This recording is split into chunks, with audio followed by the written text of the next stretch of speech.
नमस्कार. गुरुचे संक्रमण 14 मे रोजी होईल.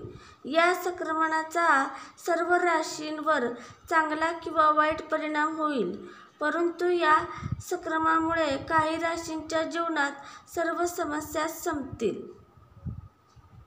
तुमच्या कुंडलीतील ग्रहांचा प्रभाव तुमच्या आयुष्यावर दिसून येतो. तुमच्या आयुष्यामध्ये घडणाऱ्या सकारात्मकता आणि नकारात्मकता गोष्टी कुंडलीतील ग्रहांच्या स्थितीवर अवलंबून असते.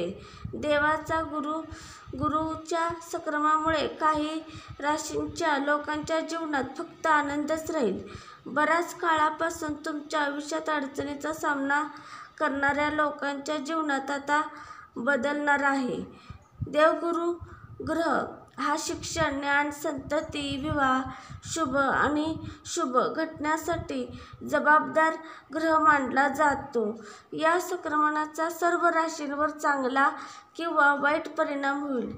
परंतु या संक्रमणामुळे काही राशींच्या जीवनातील सर्व समस्या संपतील. जेव्हा तुमच्या कुंडलीतील ग्रह त्यांचे स्थान बदलतात तेव्हा तुमच्या आयुष्यामध्ये त्याचा सकारात्मक किंवा नकारात्मक परिणाम दिसून येते. देवाचा गुरु मानला जाणारा देवगुरु गुरुचे भ्रमण 14 मे रोजी रात्री 11:20 वाजता होईल. या संक्रमणाने वृषभ राशीत उपस्थित असलेला देव गुरु मिथुन राशीत प्रवेश करेल. 18 ऑक्टोबर पर्यंत गुरु या राशीत राहील. त्यानंतर 5 डिसेंबर पर्यंत तो कर्क राशीत राहील आणि नंतर मिथुन राशीत परत येईल. देवगुरु आणि बृहस्पती साधारणपणे एका राशीत सुमारे 13 महिने राहतो. त्यावेळी एका वर्षात 3दा संक्रमण करेल. या संक्रमणाचा परिणाम संपूर्ण जगावर होईल. जागतिक मंदी, व्यावसायिक गोंधळ आणि विविध प्रकारचे संकट ही जगाला त्रास देतील. मेष राशी. मेष राशीच्या लोकांच्या 3ऱ्या घरात गुरुचे भ्रमण होईल, ज्यामुळे त्यांची आर्थिक स्थिती सुधारेल. अशा लोकांचे कल धर्माकडे असेल.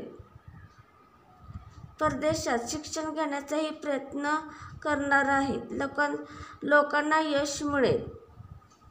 वृषभ राशी. वृषभ राशीच्या 2ऱ्या घरात गुरुचे भ्रमण तुम्हाला धन आणि मालमत्तेचे संपत्ती फायदे देईल. कुटुंबासोबतचा कोणताही वाद संपेल. जे लोक बऱ्याच काळापासून आजारी आहेत त्यांना आरोग्य उत्तम मिळतील. मिथुन राशीच्या लग्नाचा देवगुरु गुरुचे भ्रमण त्यांचे वैवाहिक जीवन सुधारेल. जर पती पत्नीमधील संबंध चांगले नसतील तर त्याच्या समस्या संपतील. या संक्रमणामुळे त्यांना मोठा आर्थिक फायदाही होण्याची शक्यता आहे. तसेच व्यवसाय आणि नोकरी प्रगतीची शक्यता राहील. तूळ रास. देवगुरु आणि गुरुचे तूळ राशीच्या 9व्या घरात भ्रमण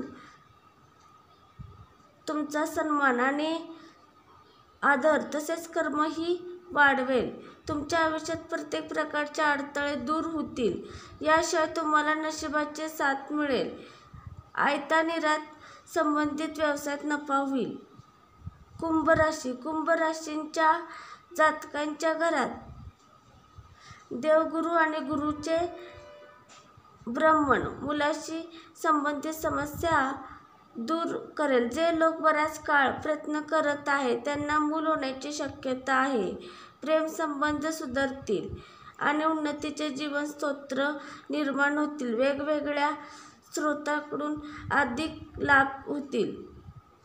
माझा व्हिडिओ आवडला असला तर लाईक व शेअर व कमेंट व सबस्क्राईब करा.